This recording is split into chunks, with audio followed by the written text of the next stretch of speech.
Hi guys and welcome to another vlog. I'm driving this. This is the third generation of the BMW X1. This is the electric version of the X1. This is the iX1.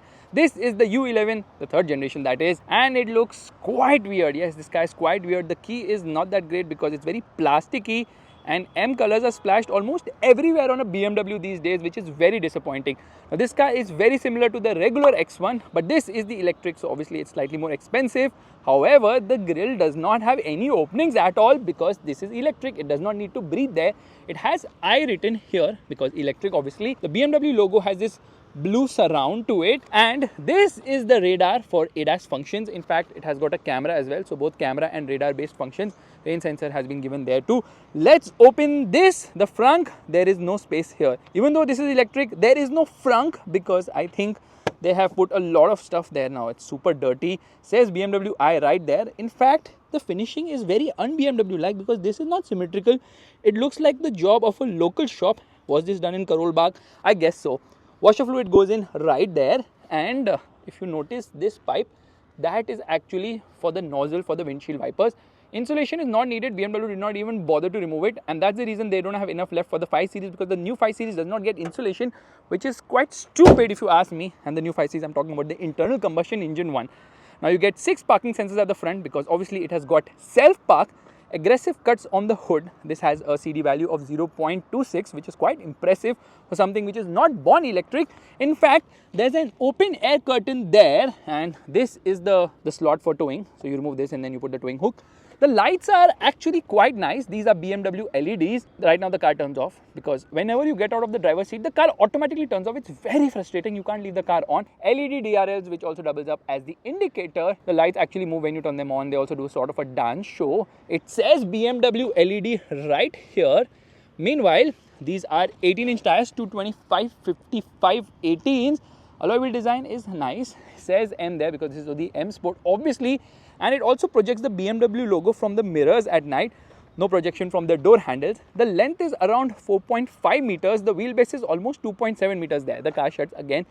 Super frustrating. I hate this feature of electric cars, trying to conserve even the minutest of energy. But why? Greta Thunberg can forgive us for that, I'm sure, for not conserving all the possible energy in the world. M badging here as well. This is where charging happens, AC and DC obviously. So very conventional in that regard. And when I come to the rear, I realize that other than the xDrive 30 badge and the green number plate, not much to differentiate it. Only thing is the car's got really dirty because since this is 4-wheel drive, I tried to off-road it and again the car turned off. Shut up, freaking car, stop turning off. Did I say shut up? Doesn't even make sense because the car is not even saying anything. Meanwhile, there's a spray which actually comes out to clean the camera. So a lot of features and functions now coming to entry-level models like the X1 as well. And again, that BMW logo I was talking about.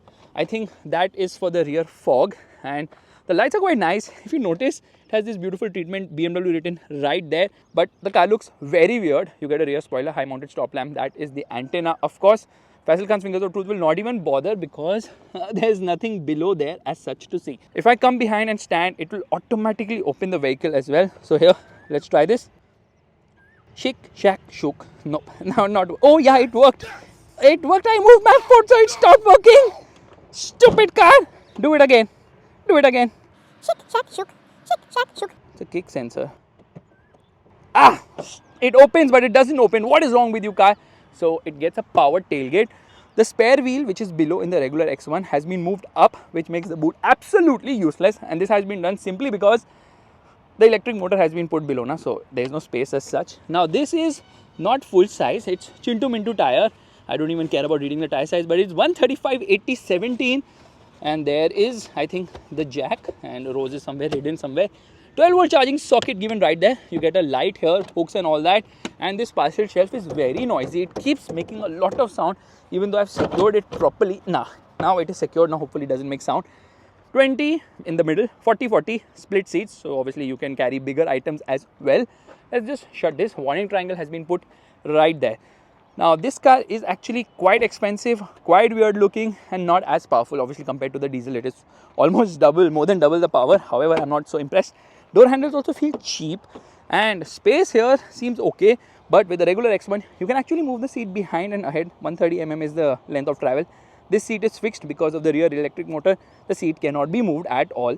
That is as far ahead it can go. This is completely reclined, so yes, the seat moves, but with this stupid hook which is very difficult to operate. So when I recline everything, boot carrying capacity increases. This is not a one hand operation. Why couldn't they just give it a lever? I can't do it, I'm sorry. Go. No, it doesn't work only. It's so stupid and badly done. I don't even know who's taking decisions at BMW, but couldn't you just have a lever to do it? Center passenger thankfully has a head. Isofix child seat mounts. You get a center armrest with twin cup holders. Space at the rear is decent.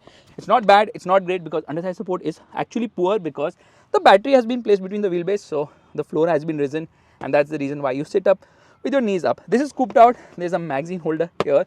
AC vents in the center, 2 USB-C charging sockets, nice design treatment here and there. Harman Kardon speakers, yes, 12 speaker system, fantastic actually, and door pockets are big enough, but no rear sun blind. That's disappointing. There's a light here, I just touch it and it turns on. There's a hook here, there's a handle to hold on to, no height adjustable front seat belts. Dashboard is actually quite impressive for what is the base version of a BMW SUV. However, this is not BMW as much as it should be. Anyways, let's get out from here. It's quite airy and nice. It says airbag here. So yeah, it has got multiple airbags as well, which is something which you would expect from a car of this price.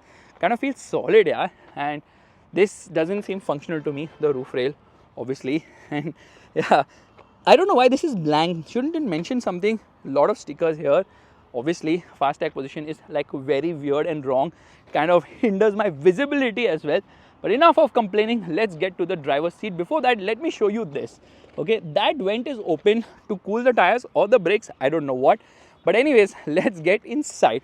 And as soon as I open the door, well, it makes this sound and does the welcome greeting as well, which is very typical of a BMW car. So it's become so boring now because all the cars are having the exact same thing. Even the interiors are so similar. So there's nothing new or different right here. Okay, you have memory function, you can save up to 2 people settings, obviously electric adjustment. Lumbar is manual like this, door pockets are big enough here, and this is to open the boot of the vehicle.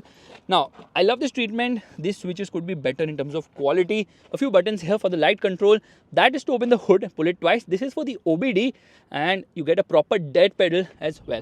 The overall finish of the cabin is nice. The seats are actually quite impressive. I really like them. And there's some storage space below as well. Even though this is not born electric, there is a lot of space in this car. At least storage space wise, nothing to complain about. So first things first, I'm going to turn on the car because this car has the habit of turning off all the time. And now the indicator is turned on. Usually I show you the indicator always on so I can show you how it works. This is the auto dimming inside rear view mirror. Light is easy. Just press it like this. Turn on Dumbo. Don't try to make me look like a fool. Oh, car is on now. Let's get into drive. Yeah, now it is on for sure. Now I think the light is turning on. No, I press this. Yeah, there it turns on. So it's not really touch sensitive.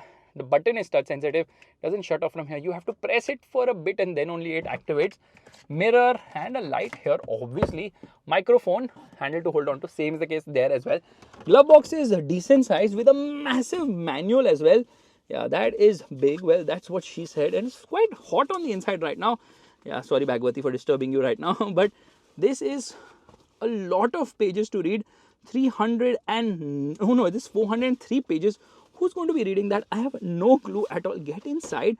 Why does it not slot properly? Let's just shut this. Now, I don't like the key of the vehicle. It's quite plain and basic. This is funny, okay? This opens from here, but it opens on the other side. That's so stupid, made for left-hand drive markets and offered in the right-hand drive markets as well. So you have to peek-a-boo, I see you, and that's how it works. Okay, you have got some physical control. This is the gear selector. This is the start-stop button for the electric motor. Auto hold, this is to get into the driving settings because it has got ADAS. Obviously, this is to get into my modes, which is stupid because it shows me digital art. What the fluff is digital art? I don't understand the whole logic behind it.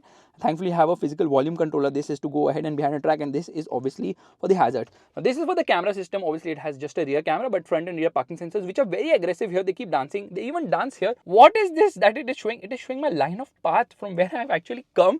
That's quite funky. Okay. It has got adaptive guidelines. This is actually a 10.7 inch screen. That's a 10.25 inch screen.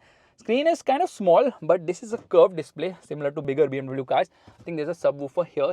AC vent treatment, really very nice. Says airbag right here.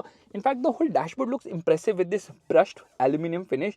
Center vent is quite big and you can control the defogging function from here itself. Now you get a wireless charging pad which is easy to use because once you put your phone, you just slot it like that. And there's a Land Rover key here, twin cup holders, 2 USB-C charging sockets there, a cigarette lighter as well, and the steering wheel is adjustable manually. So yeah, that's something you would expect at this price point. Buttons for cruise control. These are the buttons for operating that particular screen. So you can go through here, you can change a lot of things. So yeah, there is the navigation. The usual thing which you see in a lot of BMW cars, and depending on my modes now, both the screens change a bit. It has got ambient lighting. Unfortunately, ambient light colors are not that impressive because it's just 15 colors for the ambient lighting. So here I get into this menu and there is interior lighting and then there is ambience, and there are 15 colors which will not function right now because I am in a pre-assigned mode. So I have to get into personal and then change it. So like so stupid. They're just unnecessary wasting my time. Why can't they make better, more intuitive systems? Because BMW system, this is I think the iDrive 9 or whatever, is one of the best. 15 colors only, which is approximately 49 shy of what BMW is supposed to offer, because Mercedes offers those many. Lot of things here. It does not get seat ventilation, but it gets seat comfort, which has massage. Why do you need massage in this car? I have no idea, but it gets massage function. So it has got 4 massages, 2 speeds and 3 levels of the massage. Honestly, BMW, you need to offer seat cooling first and massage can come later. It's like saying offering someone juice but not offering a glass. How are you going to drink it? That was a very stupid example, but the usual bits which you see in a lot of BMW cars, the whole menu and all, nothing new. So you have a charging menu here, you can see a lot of stuff right there, and then you have Apple CarPlay and Android Auto, both of which are I think wireless. Yeah, the usual bits, weather and all that. So I'll get out of this and then you can just browse through, you can add your own widgets, you can do a lot of stuff here. But I have to appreciate them for the quality of the maps. The maps are like really amazing. Yeah, I love the maps. And it also proves flat earthers wrong, because look at this. The earth is indeed round. Let's get out from here, because here when you get into the setting, you can just move the car around, but it does not show a sunroof. Even though the car does have a sunroof, it doesn't show a sunroof. But attention to detail is such here. I'm flashing the lights, I'm turning on the indicators. All that can be seen here. But let's do one thing. Let's open the sunroof. Okay, it has a massive glass roof, panoramic roof, of course, which brings in a lot of airy feeling. It's a bit slow to operate, but yeah, there are 2 pieces right here. This one obviously opens. It has to open. Come on, can you get a bit faster? And there it opens. So a sunroof is not a big deal anymore. It comes in almost all BMW cars now. Yeah, it comes in all BMW cars, at least in India. There's a wind deflector. And does it open further? Yes, it does open further as well. But it's super slow. I think I need to oil it right now with probably WD-40 or I don't know, parachute oil or something of that sort, because this can be a bit faster. Jaldi chal, Panvel pahunchna hai mere ko aaj. Literally, I need to reach Panvel to do the driving vlog. It says boost here. When you press this, it will give you 10 seconds of full power. What is this logic? If you're advertising some power, you should give it to me now anyways. Says M here. So M Sport steering wheel, of course. These are the controls for the indicators. Those are for the wipers. And this cluster is the same as other BMW cars. So if I keep changing the my mode, now I can just keep like having new menus. What is this expressive one? So some of them are like ridiculous. There's no heads up display here. I don't know why.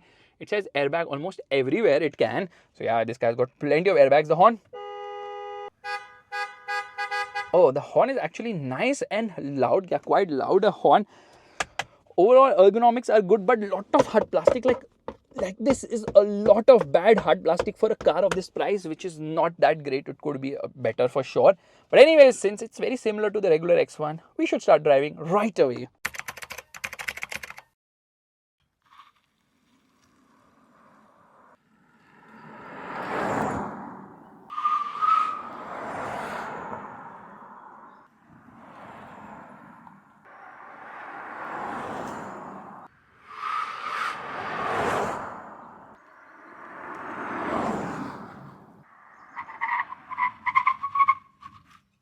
Alright, let's turn off the air conditioning. You have to go into this menu to do it, which is very cumbersome. Straight away, I'm coming into my modes. I'm going to come into sport here. I'm going to turn off traction control, get into settings, turn off DSC completely. Yeah, DSC is completely off right now. We're going to come out of this menu and I'm actually going to come, Arey chal jana. Why this is not as slick? I'm going to come to this particular menu, and in this we can actually have vehicle status. No, adaptive content I'm turning on right now, and there we have power and torque meters as well.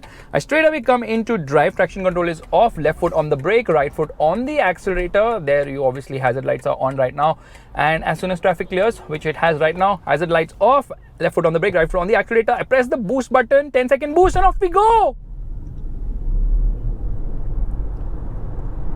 already reach 100 kilometers per hour. That is how insane the performance is, because obviously this car is electric, so instant torque rush which comes and which really pushes you back into the seat. And I'm going to quickly use the wipers because I didn't do the wiper test before, and obviously it's a little dirty as well. Rear wiper also works quite well, but it dirties the rear completely because there's just too much of a water spray. Now this one has a 64.7 kilowatt hour battery pack, which is net. Gross output is I think 66.4, somewhere around that, and that is actually a small battery when you compare it to its immediate rival, which I'll talk about later. This car produces more than double the horsepower when compared to the, whom am I comparing it with? The Volvo XC40 Recharge. The power output is not that impressive, and I am not understanding why there's such a jam here. Okay, because everyone is trying to come the wrong way or something of this crazy stuff is happening. Everyone is ulta pulta right now. But anyways, we are going to go from here onto the accelerator. Instant response is super duper quick because obviously electric motor gives you instant torque, and there's plenty of torque here. 494 Newton meters, but you can hear the tires screech all over the place because tires are not offering much grip, and then you don't know the kind of speed you're doing because this car can go really fast. So 313 horsepower, which is more than double that of the diesel. The diesel produces 150 horsepower. Meanwhile, the petrol produces 123 horsepower. So the ICE powered X1 is like really lackluster in terms of output numbers, and that car was really understeering there. I'm still like, my heartbeat is pumping really hard right now. Obviously heart is supposed to pump or whatever, but it is really like frightened me because this guy was understeering like crazy. This doesn't feel like a BMW in many ways. If you actually go ahead and put a camouflage on the interior and the exterior, and if I don't listen to the chiming sounds of a BMW car, because I can obviously recognize it with the chime sounds, trust me on this, I will feel that this is not a BMW. I'm driving another regular electric car because that is the way it performs. Why has everybody stopped here? What is happening? It's kind of crazy. But anyways, onto the throttle, the response is like immediate because of the torque rush. This car goes from 0 to 100 kilometers per hour in 5.6 seconds. Top speed is not that impressive because they've restricted it. So if you really want to go fast now, you can just pay 1100 rupees instead of paying 72 lakhs here and catch a Vande Bharat train, because that also accelerates in a similar fashion. There's no sound, there's no excitement. It's just like, okay, it's going fast, just like a train, which is not very exciting to me personally speaking. But the Vande Bharat train is slower by 20 kilometers per hour because this one has a top speed of 180 kilometers per hour. Wow, very nice. So multiple charging options here. Now, obviously, like all electric cars, this car can charge. I don't even know where we are going. I'm so confused right now, but let's just follow the road. So this car has a 64.7 kilowatt hour battery pack, which is not big. It can charge from 0 to 100% in just 6.5 hours using a 11 kilowatt AC charger, which I'm assuming whatever it comes with the car. So that's okay. It's not fast, it's not slow, but that's sort of the home charging remedy. It can charge up to a maximum speed of 130 kilowatt DC, which is again not that fast either. But that is actually, if I put it into perspective, will take the battery from 10 to 80% in just 29 minutes only, if I can find such a fast charger, which I feel I will not be able to find because obviously we don't get good fast chargers. And if we get a 60 kilowatt charger, which I was using today morning to charge this car, it splits the power into two, 30-30 when some other car is charging. And usually there will be a Tata car which is always charging, unfortunately for me, because whenever I reach to charge, there's a Tata car standing right next, splitting the power output from the charger. Sad. But anyways, this car's ride quality is okay. It's not great. It kind of feels very bouncy, so I'm not very comfortable. And plus, with the electric motor, there's that constant jerk when you get on the throttle. Yeah, obviously in sport mode it is a bit too much. In efficient mode it is lesser. It feels more natural and progressive. But drive it in sport, you will feel that. Now, it doesn't give you all the 313 horsepower unless and until you click this boost button there, which gives you 10 seconds of added Fast and the Furious boost to go faster still. And as soon as you let go of the throttle, that boost mode shuts too. Yeah, that's a feature which kind of doesn't make sense, because why would you give such a feature of restricting power in the first place? I paid for the full car. Give me the full power whenever I want, not pressing a button and getting it for 10 seconds. That's stupid. The horn is actually quite impressive, but this car has a bit of a rattle happening from the rear. Yeah, it does rattle from the rear, which is very un-BMW like, to be honest. The steering is again very un-BMW like. It is kind of lackluster. There's so much body roll. This car weighs 2085 kgs, so it is heavy because of the battery pack, of course. And here you see under thigh support is poor for me right here, sitting right now on the driver's seat, because obviously because the battery pack is right between the wheelbase. It's risen the floor, and yeah, that's kind of inconvenient. Now, they use less rare earth materials in this car for better environment friendliness. So it is not a brushless motor, it's not a permanent magnet either. It's a different kind of motor, and they've actually insulated the AC compressor so that the sound doesn't come, because no other sound comes now, so you will hear the AC compressor a lot more. So ride is not good, handling is not good. Is this a BMW? I'm not sure it is, because the steering doesn't have feel. There's a lot of body roll. The ride feels uncomfortable because the car feels quite bumpy, and at high speeds it is just moving around way too much. I'm not impressed by the driving dynamics. Obviously electric motors, so obviously it gives you that instant rush and all, that's a given. Now the thing is that the price difference between this and the diesel is around 7 lakh rupees. Yeah, somewhere around that, because the diesel ex-showroom prices are a lot more, I think 15 lakhs difference, but when you get on road, an electric car is not charged, you know, road tax and registration and all that. So that's the reason why that halves. So 7.5 lakhs price difference on road between the diesel being the cheaper one, so you have to pay a premium for that. I would just say get the diesel, even though the diesel is having much lesser power, even though the diesel isn't that fast, even though the diesel isn't like going to put your pants on fire. A diesel is a diesel is a diesel is a diesel is a freaking diesel. Close your eyes, get the diesel, because the diesel definitely feels better to drive. It has the sound, it might be slower, but at least you have the feel. The feel is missing completely here, which is what really irks me out at the moment. Oh my god, where did that stone come out from? It's kind of stupid. Flying stones at the moment. You can feel the bounciness now. They are going bouncy over these expansion joints. That i20 is flying somehow. Every time you get on the throttle now, you're like, yeah, that is a lot of G-force into your head, but you don't mind it. But anyways, that actually brings me to the Volvo XC40 Recharge, because that car offers better performance. And how does it manage to do that? Because it has got 408 horsepower compared to 313 horsepower here. It has got 660 Newton meters of torque compared to 494 Newton meters here. It goes from 0 to 100 kilometers per hour in 4.8 seconds. So it is a lot quicker, no doubt about that. And beyond that, it has a bigger battery. It charges faster. It is cheaper by 5 lakhs. I don't understand the point of this car. Yeah, even though people are saying this is the best version of the X1, it just feels a bit too expensive for what it offers, because the XC40 Recharge now certainly seems a better option. However, if I compare it with my all-time favorite electric car in India right now, which is either the Kia EV6 or the Hyundai Ioniq 5, both of which offer much better bang for the buck, but then who would buy a Hyundai Kia for 40, 45, 50 lakh rupees? You rather get a Toyota Camry or a Skoda Superb, which makes me realize that the sedans are not really dead, at least not in my heart. I don't know about you guys, but let me know in the comment section below. Now, since we are just coming to a sort of a restricted zone, I'm just going to turn on the efficient drive mode, which does everything to a certain extent. It doesn't make things feel as jerky. Now, obviously, in efficient drive mode, everything is more efficient. The steering feels lighter, I feel, because all the modes, they change the way the power is delivered. It changes the steering, and it has adaptive dampers. In spite of being on comfy setting, you can still feel a lot of this thing, like movement in the car. So yeah, the springs could be better. It doesn't feel like a BMW, even though power delivery seems more rear biased. It doesn't have the natural rear wheel drive feel of a BMW, which we are so used to right now. There's so much traffic today. This is just the wrong time to be making a video of this car. There's the Mahindra Thar. Thar owners never stop for anyone. No. They don't even stop for service. But anyways, here we go. And that instant rush of torque now means that you can beat traffic right, left and center, which is good, which actually brings me to the range of this car. So BMW claims, I think, between 418 to 440 WLTP, but in the real world, which we are in right now, it will not return more than 360 kilometers. Now, obviously, depending on the drive modes, depending on whether you use air conditioning and all, it will alter here or there a little bit. Oh my god, beige interiors on the Thar. That is quite difficult to maintain. How does that guy manage? I think he manages by not stopping and you're just going flat out. Yeah, there is good amount of sidewall for the tires, but still the ride comfort is not that nice. And I wish there were paddles here to change the regen mode. You have to go deep inside this menu, which is very cumbersome and not needed. I don't know why they complicate things for no reason. BMW was doing a fantastic job. I don't know what happened. The designs became bad. The menu became complicated. The beautiful instrument cluster vanished. So a lot of negative changes happening to BMW cars, and the car obviously looks super duper weird.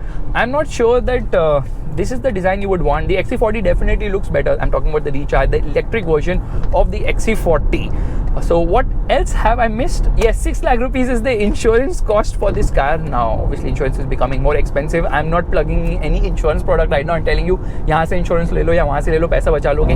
ऐसा मैं कुछ करने नहीं वाला. I'm just telling you that the X1 doesn't really have the charm, because first and foremost, it's the cheapest BMW SUV. Let's turn on the G-force meter, hazard lights off, and we are going to launch it with boost mode. Check this out, guys. Oh! Shouting for no reason at all, and they're 100 kilometers per hour. The brakes are not that great, yeah.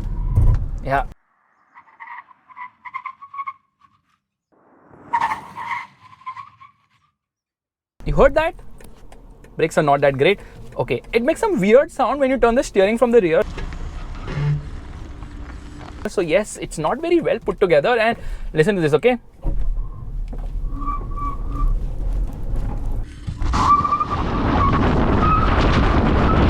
Yeah, super body roll, but obviously it has a lot of torque steer if you try to go right, left and center while trying to launch it. But that said, obviously this is 4-wheel drive, dual motor setup, so power delivery is very smoothly done. Even though it's rear biased, it still manages to put all that power down without freaking you out, which is what I love about this car.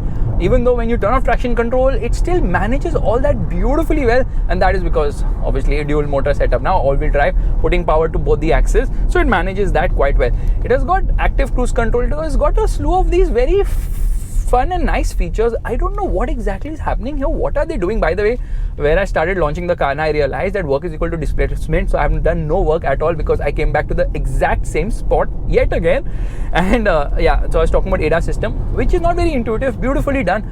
It has got active cruise control wherein it will automatically apply brakes and try to regen when it spots someone ahead, and it does it so nicely that, you know, when I'm driving the car, all of a sudden I see that it started to brake more aggressively. Why is it doing it? Because it realizes there's someone ahead, I should regen and conserve energy, and it can put a lot back also, so that's a good thing. Adaptive cruise control, it has got automatic emergency braking, forward collision warning.